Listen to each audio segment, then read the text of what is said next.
Are we live? Yep. You sure? There we go. Alright. Oh yeah, that happened last time too, didn't it? Mm-hmm. Alright, well hello everyone. It is about 1 minute till 6 o'clock. So this is our Chat with the Chief session, our evening edition. And first I want to apologize for missing the afternoon, but some of you may know we had a missing person case that has been reclassified as a homicide with information that we obtained yesterday evening and through the night, and then even into early this morning. So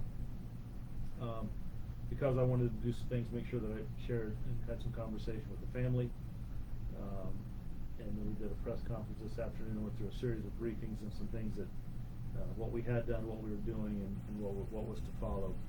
So we decided to cancel our afternoon session, if you will, and then, but it was important to me, and I'll tell you, it was right up to the last minute because I really wanted to talk with our community, but it just thought it was best to get that press conference in and share some highlights and try to be as open and transparent as we could. So it's right now 6 o'clock. So does it look like we're on there, Kelly, or? It does, but someone could check in with us. So someone can check in. So I want to ask if anyone is watching, if you just send us a message in to let us know that it's coming through, that you can hear okay. My plan is just kind of talk through some things the department's doing, some of the highlights that we've got going on, and my hope is to entertain and address some of the questions of the community. One of the reasons we do these sessions, or I do these sessions, is to interact with our citizens. And just what's on your mind? What are your thoughts, ideas, concerns, discussions? It's just being open to touch base. So again, I appreciate all those that are here tonight. There we go. Oasis of Life Print. Wow, thank you. Wow, thank you very much. Hello, Chief Angela. Thank you for being here. I appreciate that. I can hear good. Perfect. So thank you all. I appreciate that. Jackie, thank you. I appreciate that. So wanted to just make sure that we sounded okay. My intent will be to try to respond to every single post. Sometimes when several come in, it'll skip or bump, I guess is the right word. We'll go back and try to hit those. If I miss any, charge it to my heart, not to my head. It's not my intent. I like to spend time to carve this session out so we can spend time and just talk with our citizens and our community about some things we have going on. So to start out with, the big day coming up for is July the 28th. Right, our graduation of our recruit class. It's 25 individuals, 25 young officers that will soon walk across the stage and join the ranks of this department. Then they'll spend 12, 13 weeks in field training. As a matter of fact, I believe we're meeting tomorrow afternoon to look at our staffing and where those recruits will be placed. I like to give them a little bit heads up, a week or 10 days ahead of time, so they know what precinct they're going to be going to. They start doing a little bit of background, reaching out to the captain reach out to them and let them know. So it's just like it's like the NFL draft day around here tomorrow. We'll sit down with the different captains of the precincts, and they'll get to know what they're trying to fill in their precinct, what they're looking for, and they'll get a little background from the academy staff and who will fit where well. And then we'll look at also backfilling some of the other positions. I'm excited. One of the things we didn't have for a big portion of the year last year was our school resource officers in our middle schools. And we know how important that is. For me, it's a way for our officers to build relationships with our middle school students. We didn't have that because of some shortages. Now, we had people in the academy to fill them, but we still got to do the 7 or 8 month academy. And they always get mad at me because I add another class on, whether it's community week, whether it's breakout session, or riding a week with the police department, or just some of the different things that we have them do that we don't even get DCJS or state credit certification or credit for, but I think it's important in how they develop. So those are some of the things that we do and that we'll be doing here tomorrow. So it'll be a fun day. You'll see some of the captains fighting over a pick and a draft pick and that. So, but it's a good day, and who fits well where. So I look forward to that. We have another recruit class of 23 that will graduate right at the end of October or 1st of November. That should fill the final vacancies that we have, and as we look to add some things, in January will be our new environmental officers. Now, we have one doing that role part-time now, or on a probationary status, but it looks like he's been doing fairly well in our southeast community. He has pulled a little bit to central and north, but right now we got him focusing in the southeast. And you may ask, well, what in the world is an environmental officer?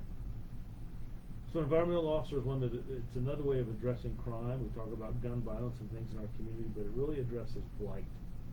So before we go any further, I'm going to ask Angela or Jackie, could you send another just to make sure that we're still streaming? Just to make sure, send me a quick message. Chief, you still sound okay? We're hearing sound well. Things are coming through. Just want to make sure that we're cycling through and haven't missed anybody yet. People are coming through. Yeah, but an environmental officer, that's an officer that their main focus is to address blight. We can interact. We actually met today a little bit about working with our homeless community. But I really want us focusing on and addressing blight in our community. Overgrown trees, stop signs that are down, street lights that are burnt out or dull or it's hard to see. So upgrading and Jackie, thank you, I appreciate that. Upgrading lights, we did a lot of that on Ivy Avenue in the southeast community, and it's made a big difference. Cars that don't have any, that aren't on blocks, that are on city streets, or vehicles that are leaking materials on our city streets. So it's really addressing blight. Apartments that may be abandoned and have been boarded up and they've been kicked in, overgrown yards, illegal dumping tires that are dumped at the dead-end streets or in cul-de-sacs. Those type of things that kind of set blight and send a message that no one's really paying attention to a neighborhood. So it's one of the things that I really talked about and the city manager was interested in. And one of the things for law enforcement is we're out there 24 hours a day, 7 days a week. So we're going to have a point of contact for each precinct. I look for this program. I hope it evolves. But right now it's really going to be focusing on addressing blight. There will be one environmental officer assigned to each precinct. We're going to see how that goes. But Officer Greathouse has done a really, really good job. A lot of good feedback that we've got so far and things that we're doing in the southeast to try to address some of those things we talked about. I think it might set the tone, right, for some of our communities. So, Stephanie, good evening, Chief. I left a message with your office several times asking for you to give me a call in regards to the tattoo policy. We've never received a call. So Stephanie, I probably would refer that back down to our recruiting division. If you've got a quick question now and you want to ask me, that's great. But our policy is set down there with the recruiters, so it may have been something that got rerouted back to recruiting. But if you want to, fire away. We have a pretty good, I'd say, a pretty progressive tattoo policy. Not looking for anything on the face and nothing of hate, or violence. Not saying that you would have that. I'm just, I'm not looking for,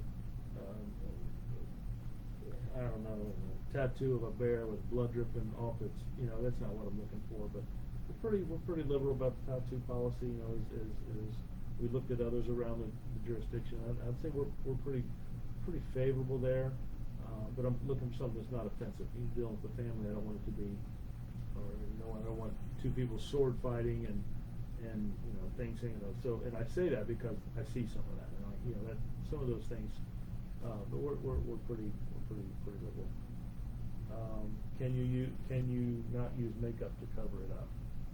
Yeah. So no, I'm not probably. I don't know about makeup. It gets pretty hot. Some of the environments we work in. It just depends on what the tattoo is. It really is. So, like I said, if you want to send it, describe it or Blush. excuse me. If you want to tell me what it is, it may not be covered up. Now there's some that look, I'd ask you, you're going to need to wear long sleeves all year if it's something. It just can't be offensive, right? I don't want skulls and that kind of thing showing. We interact with youth, we interact with citizens, or it just that kind of thing. So no, I'm not looking for makeup to cover it up. It just depends on what it is. So we'll leave it at that. But if you describe it to me, we can go from there. So we talked about our 2 recruit classes. Kimberly, thank you. Oh, I can't hear very well. So let's see how we doing on volume. Turn it up maybe just a little bit. Oh, you went up a whole lot. Let's take it to about 80 feet. Yeah, okay. Kim, is that any better? We took it up from about, I don't know, 67 to 90, it looks like. So let me know if that's any, if that's any better. So a couple things, maybe I just need to talk louder. I apologize, it's been a long 48 hours. I'll share some things with you about our recent case here in Shoreland. So our crime-wise, a couple things. We're still doing pretty good department-wise with burglaries. We are up about 6 or 7 shootings for the year compared to where we were last year. We'd had some rough months, and our shootings are kind of going up and down right now. We have a lot of ground to make up in September of last year and December of last year. Probably the 2 biggest months that we had. We're able to make up some ground and get a little bit ahead. But like I said, we're about 7 or 8 shootings up right now from where we were last year. I looked at those numbers pretty hard yesterday. They come out every Monday, so Stephanie, I went through the process and you denied mine for two name tattoos that are on my neck. Oh, that's right. Yeah. So, yeah, Stephanie. You know, when we start talking about the neck and face, those are some things that we gotta look at. You know, I don't want to lose good talent, but I also, it's got to be, you know, we've got to be professional. So I'll be glad to take a look at it again. Maybe you can send me a message of a number I can reach you.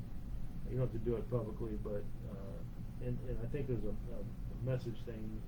I don't know how to do it, but just send a private message. If you just do a private message, we can have some conversation and talk about it. I don't remember. I've seen some that have had neck tattoos that are completely covered and they come up to the face and lower jaw, and then I've seen some that are right behind the ear, maybe I don't recall what it was, but I can tell you at the end of the day, it's all about making sure that we're not offending anyone, the community that we interact with, right? But you know, it's a fine line because I don't want to lose good talent. So just we can have some conversation.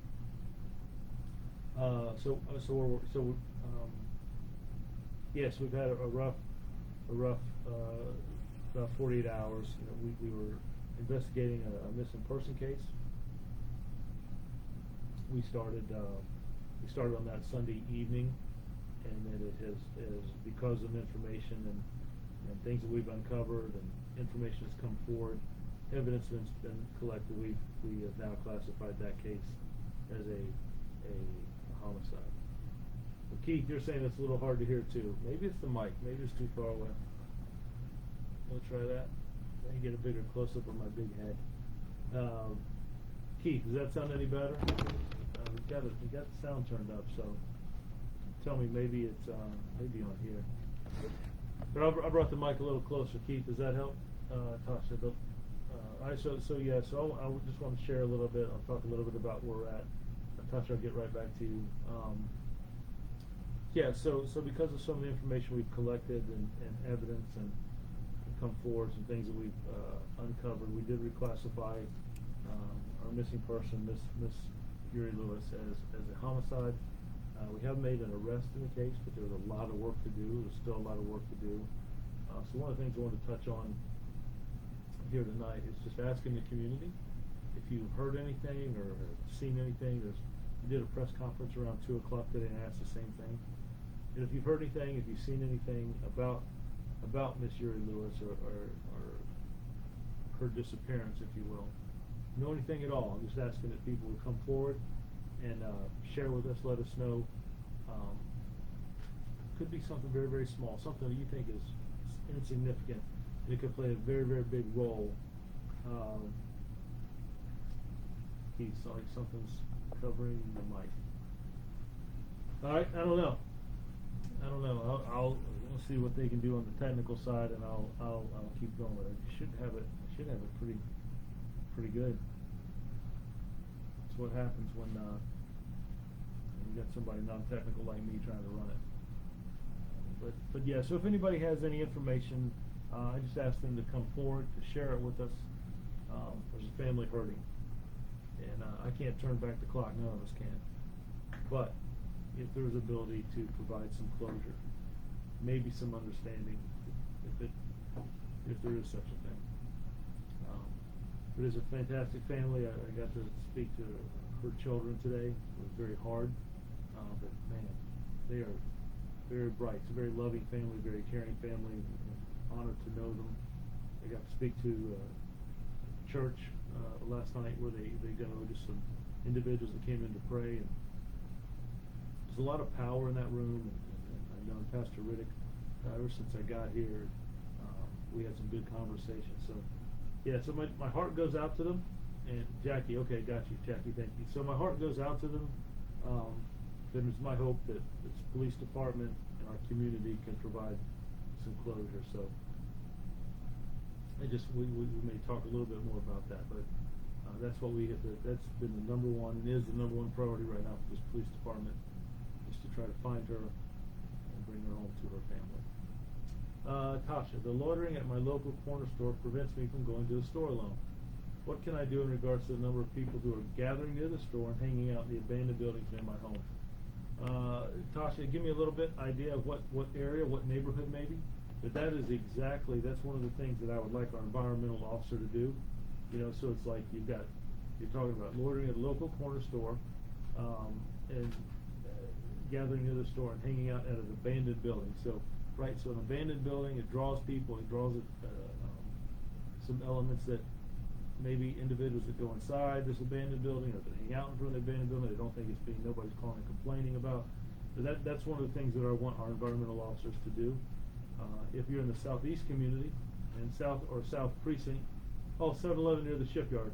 You know, I will tell you, Tasha, we had a meeting today with the assistant city manager, assistant chief hires, who used to be the south precinct captain. We met with the director for Four Oaks, and some other city employees, and we talked about probably a good hour and a half about homelessness and about, you know, what else can we do, how's it best work. We talked about those that choose to be homeless, those that are on hard times, or those that may be suffering from mental illness. And that area you talked about was like the second top location that we addressed. So you're right on, and I totally understand that. I think you can call when you see some issues, but please know that is one of the areas that we're trying to do some work with.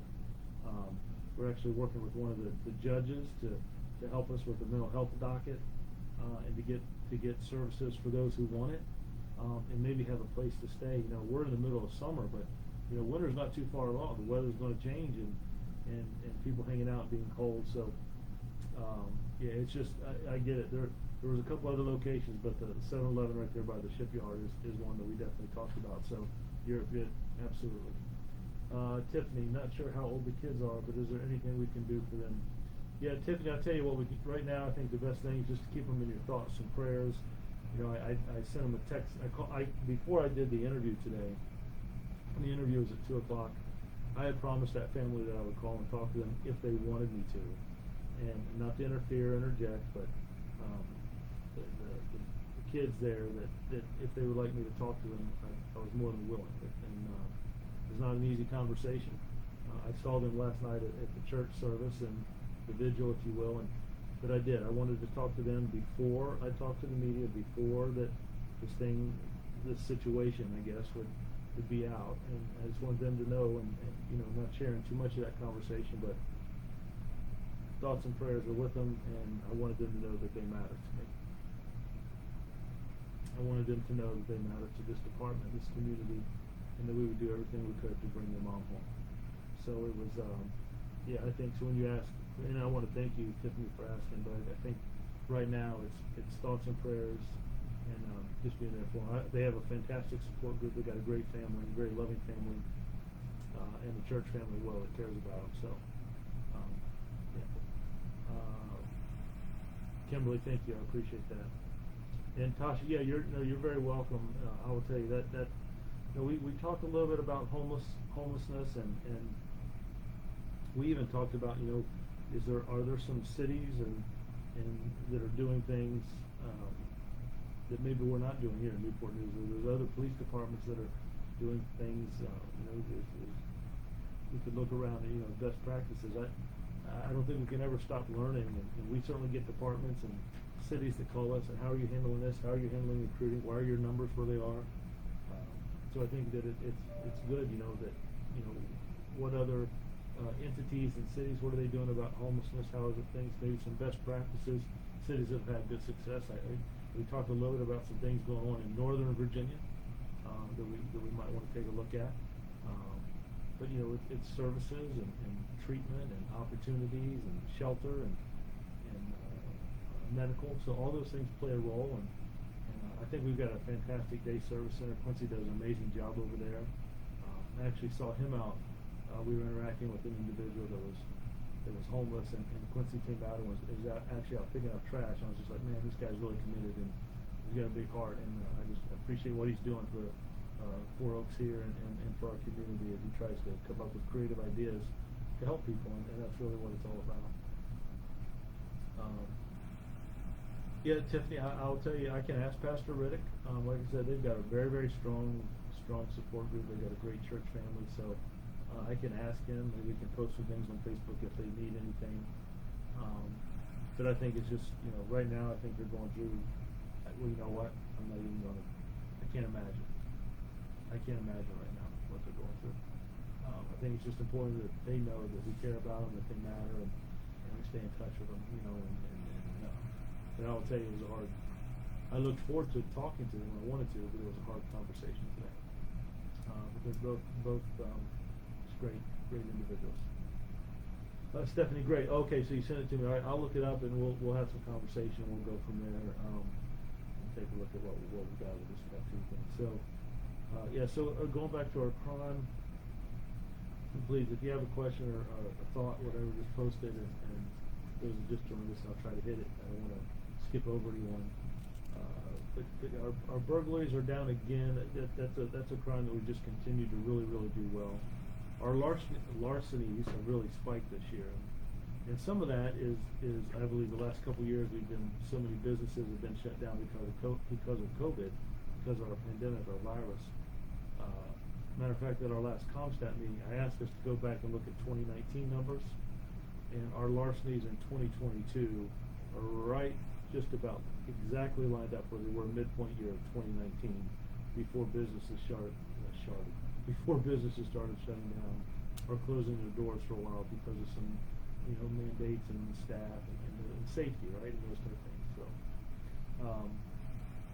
but yeah, we see them. They're, you know, I would love for it to be just one store or one neighborhood, but they're not. They're spread out, and I just think there's some different opportunities now that people didn't have before.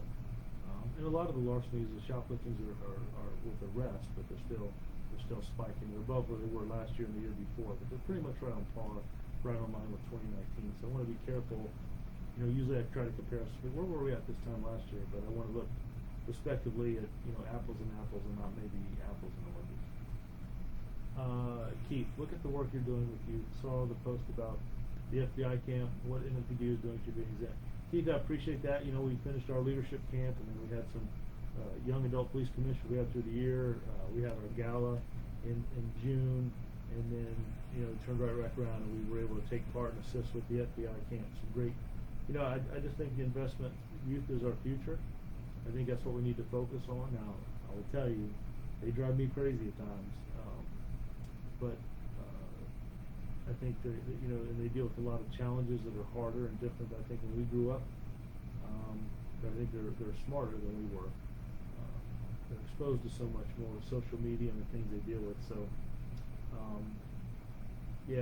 so I appreciate that, Keith. It does mean a lot. But I think community policing is our foundation here at this department, and the Newport News Police Department, and youth is a big passion of mine. It's, you know, I'm trying to send a message to the youth of the community that they matter, but I also want to send a message to this police department that youth matter. So I appreciate that. Okay, any updates on the Killing Creek 7-Eleven homicide? Nothing that I can share publicly. Caitlin, I will tell you on Friday of this week, just like every year, mid-year, I want to get updated and briefed on all the open homicide cases for this year. There are 6 or 7 that I will be briefed on Friday. That is one of them. Where are we at? You know, there's been some excellent detective work. We're trying to use some technology that we have and some that our partners, federal partners have.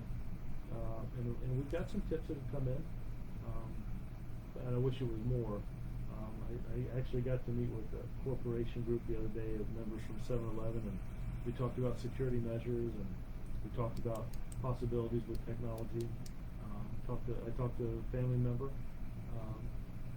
So yeah, I wish there was more I could give you, but I don't want to hurt anything in the case. I can just tell you that we are following leads that have come in, and the detectives are working very diligently on that case. Yeah, I appreciate you staying up to date. That's good. That double homicide was hard, and as any are, right? But yeah, that was just tough. And when we did the walk there, we did a walk the next night.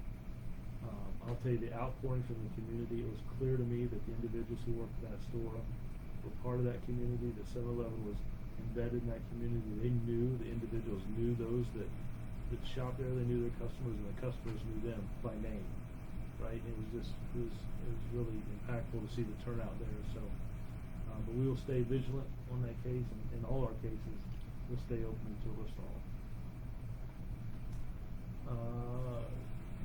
Courtney, same thing.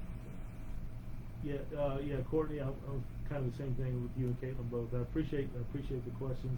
I don't have any significant update that I can put out here publicly. Just to tell you that we're still investigating the case. It's still going on evidence and information. Still asking if anyone knows anything or heard anything to please come forward. In case we've got some distinct challenges from some others. But I do believe that somebody knows something. There's a couple good leads. The detective is doing an excellent job tracking those down.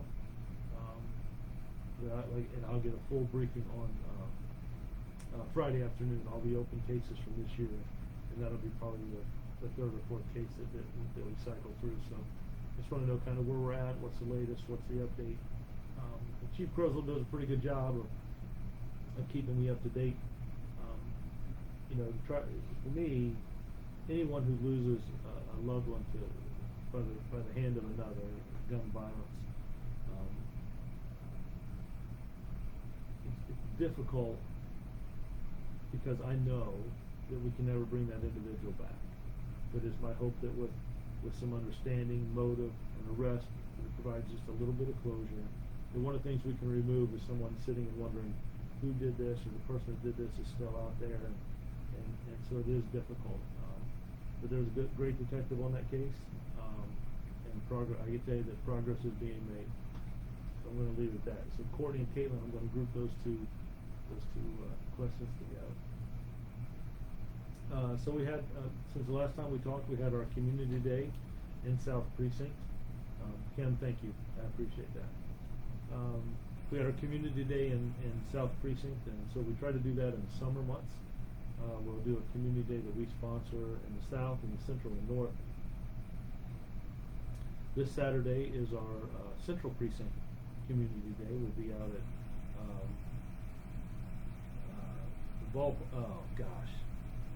Tricia and Dresden, South Morrison, out there just right across from the Boys and Girls Club.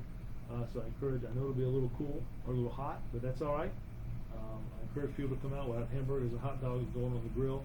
Feel Good crew is hooking us up. We're providing the food, and we're going to make sure it tastes good, right? There's a lot of different vendors that'll be there to answer questions and some resources. We'll showcase our drone team, and maybe our boat, motorcycle division. Our SWAT members will be there to show some of their equipment and have conversations if that's something that you're interested in. There'll be a DJ, good music. And I just encourage people to come out and interact. There may be a kickball game that takes off, or a wiffle ball game. We're pretty good at finding a ball and doing something with it, having fun and interacting a little bit. So I look forward to it. It's from 10 o'clock till 2 in the afternoon, again on Saturday at South Morrison. We'll have a lot of partners, a lot of vendors will be there. Our domestic violence team will be there. And people that are just trying to offer services to our citizens, our community, to make things better, to improve, right? So I ask people to come out, like I said, come out, just say hello, get a bite to eat, take a walk through, see some of the vendors, and do a little, I was going to say a little dances to some of the music, but I'd be wrong if I start saying what kind of, it's not the I'm not even going there. I'm not even gonna try.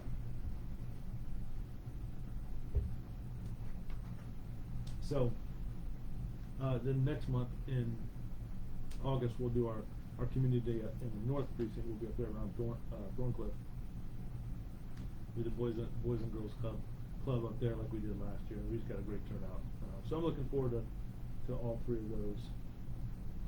As we come through, we're also doing a lot of active shooter training. You know, we saw some things that have been happening throughout our country. The most recent for us was our 4th of July, and really excited. We hadn't had that event in a while. So we had a great fireworks display. We had a great turnout. A couple thousand people came out down at the landing to see the fireworks. But in the afternoon in Illinois, and thoughts and prayers were certainly with that community. But we saw a shooting incident there where I believe it was six individuals lost their life at a 4th of July parade in the afternoon. And so with that, we tried to get as much information as we could, and made some last minute tweaks to our 4th of July plan. And I think that we have to continue to evolve and look at safety measures. We want people to come out and have a good time, but we also want people to know and feel safe. And I think that's important. We see that across the country today. So what we've been asked to do, not only with schools, but several businesses and churches, is to provide some training, craze training. And what that training is kind of talking about active shooter. There's a portion that talks about what police will do, what you'll see from fire and police, and what response we'll bring to the table, and why we do some of the things we do, how we enter a building, that we don't wait. That's kind of Columbine and before.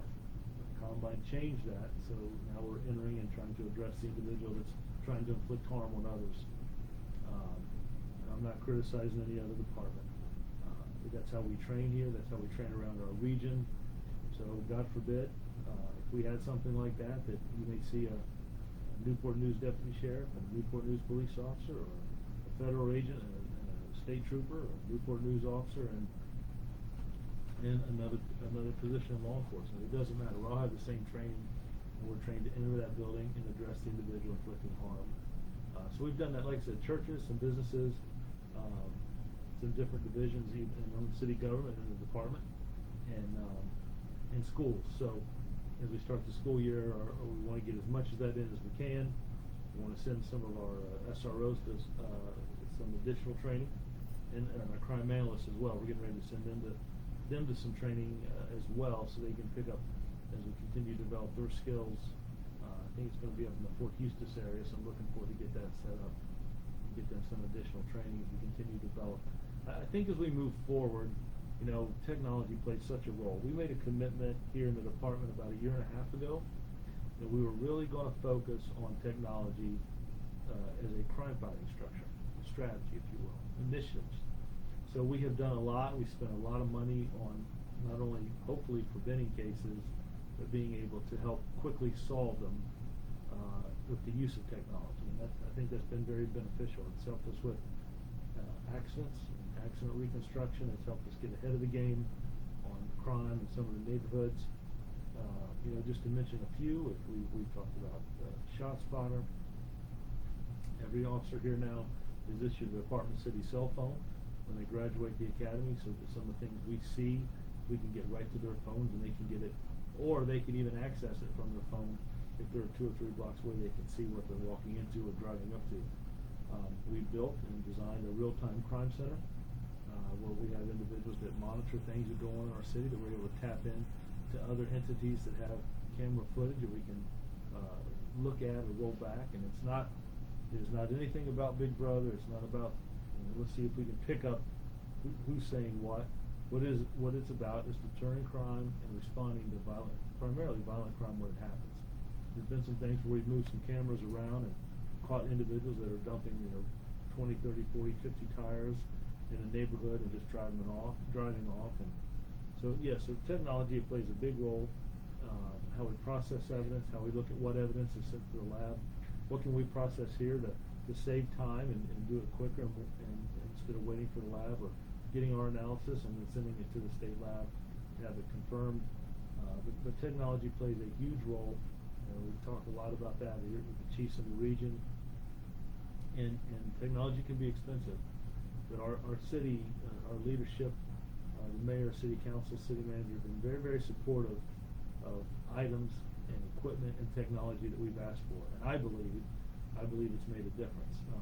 We're able to find things much quicker, direct people more directly to a situation or an individual or a critical incident that's taking place. And it also helps us to solve crimes and go back and look at, well, this incident happened, and we go back 4 or 5 minutes and we can see it unfolding and then the conclusion. So it works well for our judges and our Commonwealth attorneys and for jurors, right, that see these cases and hear these cases. We've advanced our body-worn camera. I think we were the first in the state to have every officer in the department with body-worn cameras. Got a great partner with Axon, and we've even upgraded that package because we can do some different things. Now, they're not perfect, right? They're magnetic. Sometimes they fall off in a chase or a scuffle or, God forbid, a car accident, but they continue recording. So sometimes we may lose video, but we still have the audio. So I just bring those things up to talk about technology and how it has benefited us, if that makes sense. Kim, if you're still with us, can you send me another post? I just want to make sure that we're still flowing well, still coming through. Just last time we did this, we had some hiccups. I think there've been some changes with the Facebook platform. I just want to make sure that we're still, or anyone out there, if you could just send another. My hope is when we canceled the session this afternoon, that individuals might have thought we were canceling the whole thing. And again, I did not want to cancel the session tonight or today, but I needed to for our press conference, and still wanted to be here tonight. So that may be some of the reason, or it might just be that there's other things going on, and I understand that as well, and that's okay. That's all right. Yeah. So my hope is later tonight when I finish here, I will reach out to the captain, assistant chief, and see if we've got any new updates in our cases that we're working, especially this most recent one with Miss Lewis. As we go forward, it just you think a lot about domestic violence cases. It's a passion of mine. We created our domestic violence unit here, made up of sworn and civilian, and so it's hard for me when you deal with individuals, and just the hardship it has on families. And I've learned so much. As a young officer, I can remember on domestic violence is getting those calls. It's one of the most dangerous calls officers go on. Sometimes that aggression is turned from each other onto individual officers. But I remember, why don't you just leave? Why would you stay in this situation? And bringing in professional civilians, right, have done a really, really good job in helping our department, educating us, educating the community. If you see something, to say something, getting involved. And I'll tell you, we probably handle about 20 domestic calls a day. And if you times that times 30 a day, that's what? It's almost 600. 2 times 30, about 600 calls a month. And we don't get them all right. I'll tell you now, we're going to make mistakes. We try to work with those officers that do. If we didn't, there's a procedure here or a phone call here, or maybe we could have done it better this way. But I think we really try in our department. That is a focus of ours, is domestic violence. We do roll call training each week. There's 4 different trainings that we do, 1 per week. I should say 4 a month. 4 a month, 1 per week. And one of them, two that are mandated. One, how we talk to people and interact, how we communicate, and the second for the rest of this year has been domestic violence. So those are things that, how we talk and communicate is extremely important, whether it's an investigation, response, first interaction with an officer, traffic stop, whatever it might be. But domestic violence, and making sure that when we walk across that threshold, that we're there to help someone. We don't know the situation or how long it's been, and even when they're there, we may not hear everything. And it may not be anything physical, it could just be an argument. But instead of just walking away to maybe do a little bit better, a little bit more investigating, is there anything we can see? But the communities and neighborhoods also play a role. You know, individuals that might hear something next door or above or below them, their neighbors, they see something in the parking lot, and it doesn't, you know, anything I've learned, it affects all of us. It affects all, there's no entity, there's no community that's immune to that. And sometimes you don't know until something tragic happens, so we really pray that just people would get involved and look out for one another. I think that's an attribute that this city has. I really appreciate so much how this community comes forward and shares information. It means a lot. Let me get caught up here. I miss Kevin. Have you the basketball? No, Was he the I same? looked that up. Have you 5x5? 5x5 I think means strong signal, so they can hear us. I think that's what that means. Oh, I thought you were talking about our basketball tournament. Right? So I think, well, you I don't know. piqued so yeah, I don't know if 5x5. Look, I told you I am not the most technical person. I but think I'm the it's a biggest military supporter, term. Yeah. Of it. Let so- us know, Kevin. Yeah, Kevin, help me out a little bit. It might be, I don't know. Kim, it's awful. COVID probably didn't help either with everything was shut down. People need to put guns down. Kimberly, I'll tell you, our last session, when we did this last month, we set aside, our whole conversation was about gun violence. You know, I looked at how many guns are we taking off the street? What strategies do we have? What initiatives do we have in place? And we're removing more firearms this year than we did last year. And I was a little surprised at that. I thought there might be a little bit of lag. We have had more shootings this year than last year. And I look at what's going on around the country. I don't think we're immune to those things. But it just seems that being able to de-escalate and walk away from something is just challenging for people. And the first thing they do is pick up a firearm. The homicide that we had a week and a half ago, an individual just out of anger struck someone and pulled out a firearm and pulled the trigger. They took that individual's life, they ruined their own life, and now they've affected two families that have lost loved ones. And so the gun violence is just, we can just be good to one another. I was having a conversation, you know, I talk about the mental health and wellness of officers. We respond to a lot of things where they see the worst in society. They see people in need or in danger, and the traffic accidents they see, and assaults that they see, whether, God forbid, a homicide or a shooting or something that happens to a child is hard for anyone to respond to. And we try to spend a lot of time having open communication, setting the tone at the top from the leadership that it's okay for those things to affect you, to bother you. It is my hope that they should.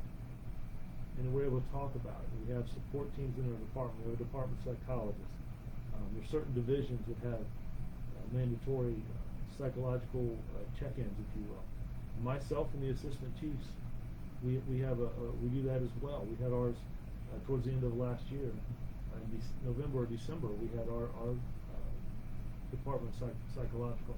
I think it's important just to have that support group that we can talk to, and you know, whether you get out some of those things by your faith, by your family, by working out, doing art, whatever it might be, and it can be a combination of things.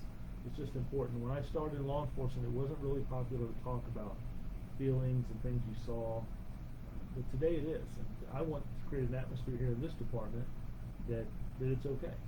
That scenes you go on where a child might be injured, and officers have children. And how do you take that home and talk about it? Sometimes it's hard. So because we're so we got to keep it all in here and in here, and we've got to provide ways for that to come out. Kelly, scroll back up just a little bit above Rhea. All right, I got Kevin, I got Kimberly. Rhea, hello. Hope you're doing well. Hope you're having a good summer. Butch, can you hear her better than you? Can hear her better than you? You hear Kelly better. Well, she's got a radio voice. No, yeah, maybe it's something with the computer.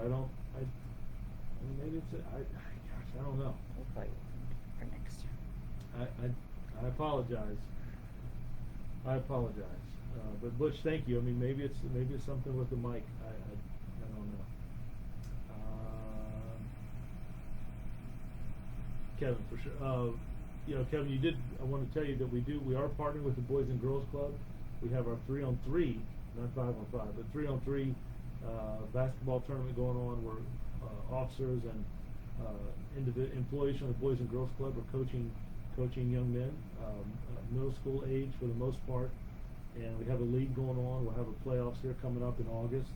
And then I met with Pastor Maxwell, president of NAACP, and Pastor.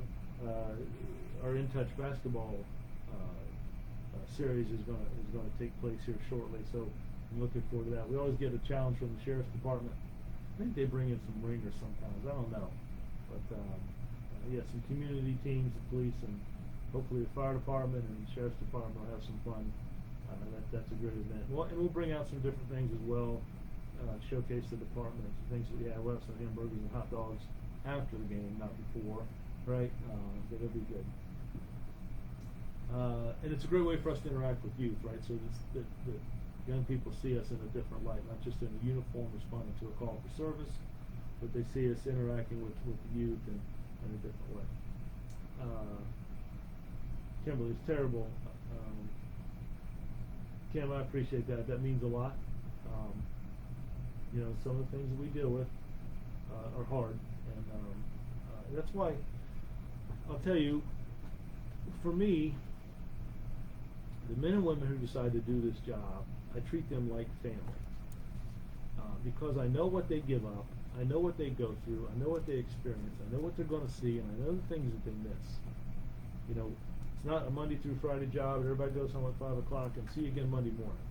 It is 24 hours a day, 7 days a week, and there are several individuals in this department, I would almost bet half, who are on the on-call status to come back when needed, whether it's our crowd management side of the house, whether it's our homicides, our aggravated assault to deal with our shootings, and our bad stabbings and beatings. It's our juvenile division, our special victims unit that deals with elderly abuse and any crimes against children, domestic type situations, our SWAT team that are called when we've got those high risk situations, our crash team that comes out when there's a traffic fatality or a multi-vehicle crash. And I know the things that they miss. And they work on holidays, right? Individuals celebrate Christmas 2 or 3 days later. The people that do this job that are committed to service. Now, I'm not saying we're all perfect. Absolutely not. I have a good friend, Dr. Lyons, talks to me about, if a certain percentage of the community does X, then you also have to look at a certain percentage of a police department or any organization does X or may have those issues. So we have to do the best we can to address behavior. I don't think that every mistake is career ending, but we are held to a higher standard, and as we should be. But I also believe in giving individuals chances and trying to correct that. We have to address it, but there's not a lot of individuals that will raise their right hand and are willing to put their life on the line for other people. So it's a fine balance. And when we get an officer or individual that does something, we have to address that. And sometimes it's criminal, and sometimes it's you're just maybe not cut out the right mindset for this job. But we try to do the best we can. We still have a lot of individuals coming forward that want to work in this department. I hope that's because of our culture, our foundation, right? Our community policing, the technology, the training that we have, the opportunities we have here. And I think we have a great city. I think we are very blessed. Our city manager, our mayor, our city council support this city. They support the department. Now, you've heard me say before, they ask hard questions, and they should.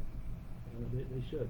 I think that's how we hold each other accountable, and I think that's how we make each other better.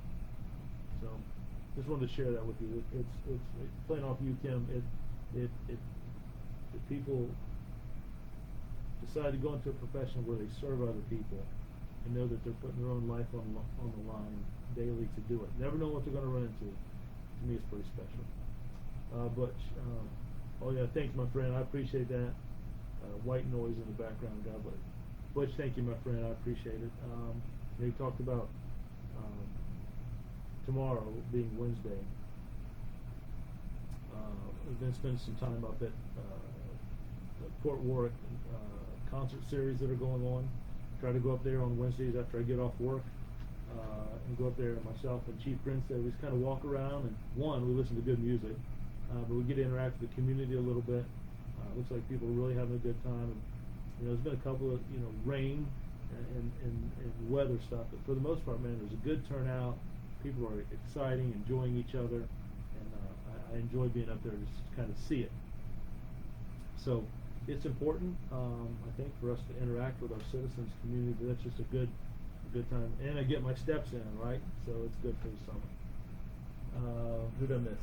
Carrie Ann. Ms. Rojas. Chief, I'm currently undergoing my background for next month's academy. It would be, wow. Karen, I appreciate that. Yeah, it's a great point. I talked about our academy class that will graduate on the 28th, of July. So next week I'll actually get to meet their parents, their family members before they graduate. We'll talk to them a little bit about expectations and how to support them, what they can expect. And really, graduation day is really one of the best jobs the chief has, or promotion. Those two are just really, really exciting.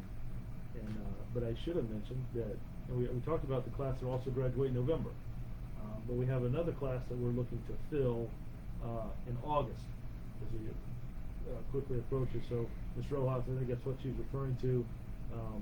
That class will graduate February, March of next year.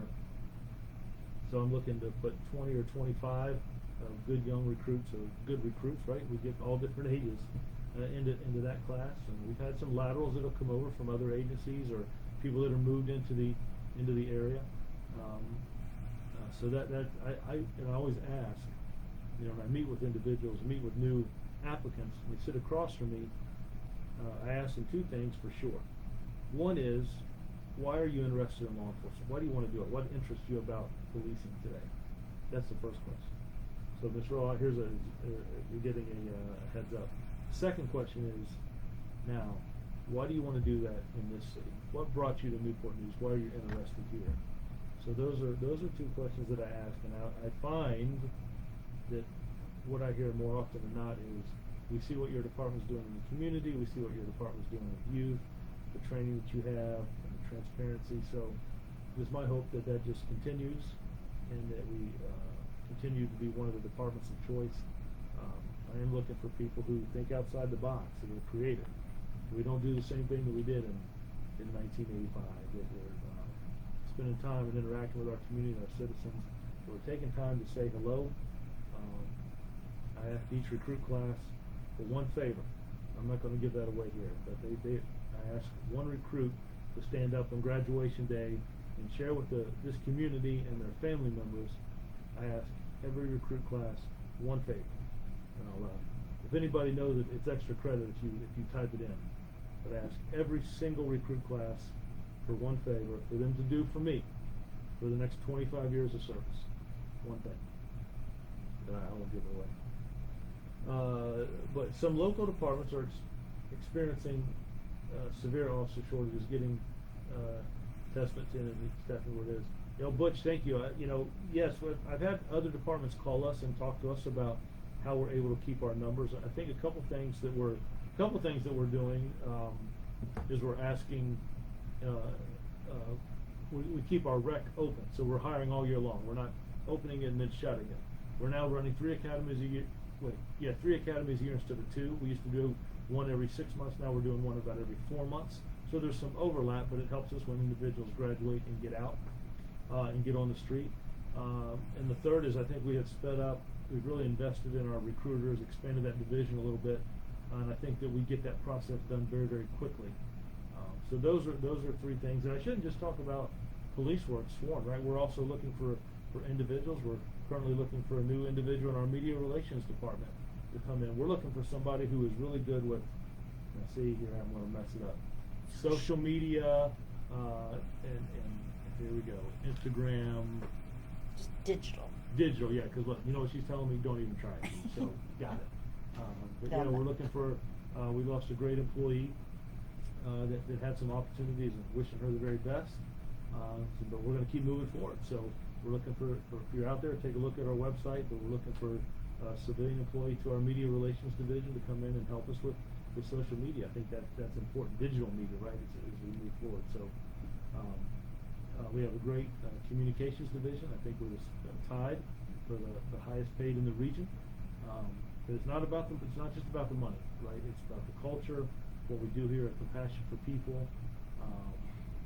We're looking for people down in our records division, those especially who are willing to work evening and midnight shifts. Sometimes that fits people's lifestyles better with other things they have going on. But yeah, we're hiring. So please take a look at us. I think it's not only a great city to work in, but I believe this is a good organization. It's made up of fantastic people. I'm humbled to work with them. Just the dedication, just on this recent case that we're in, find ourselves, not by choice, but because that's what we do, we're engulfed in.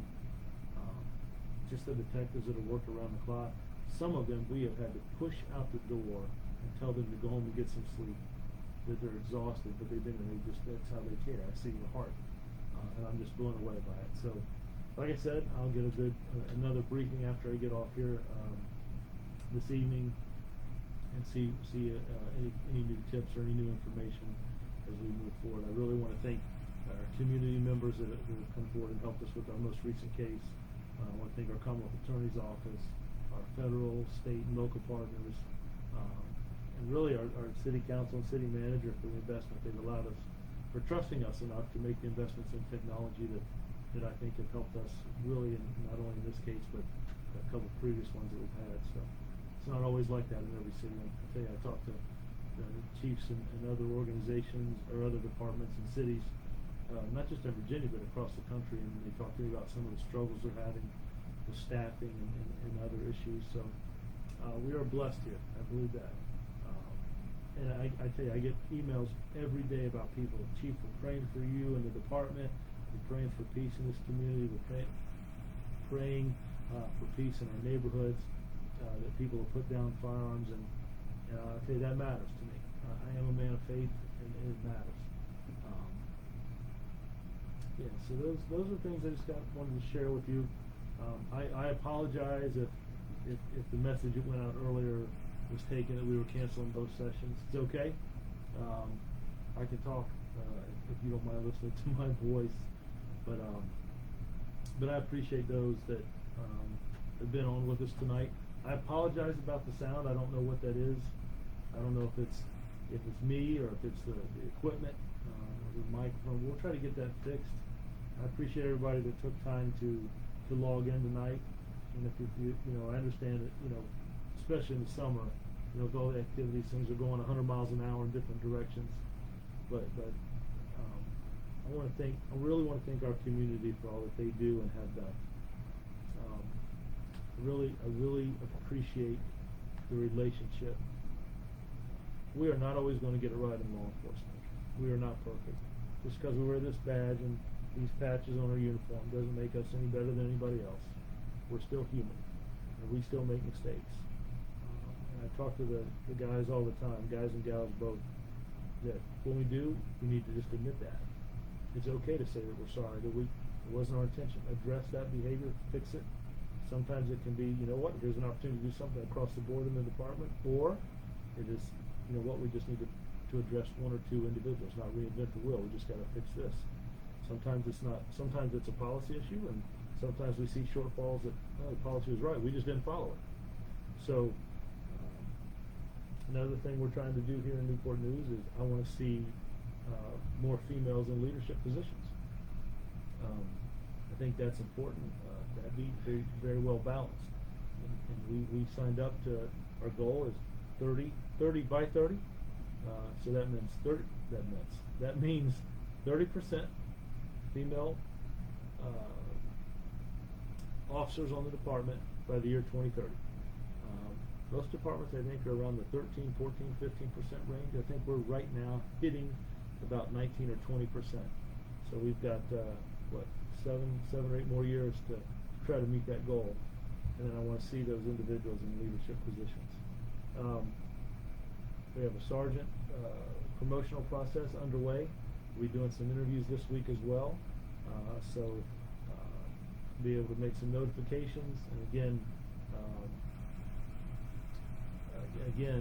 a graduation coming up just around the corner. We got two fantastic speakers.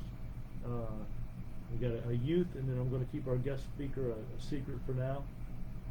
But he is very dynamic. He is a character, but he is compassionate about law enforcement and about service. So I look forward to him being with us as well.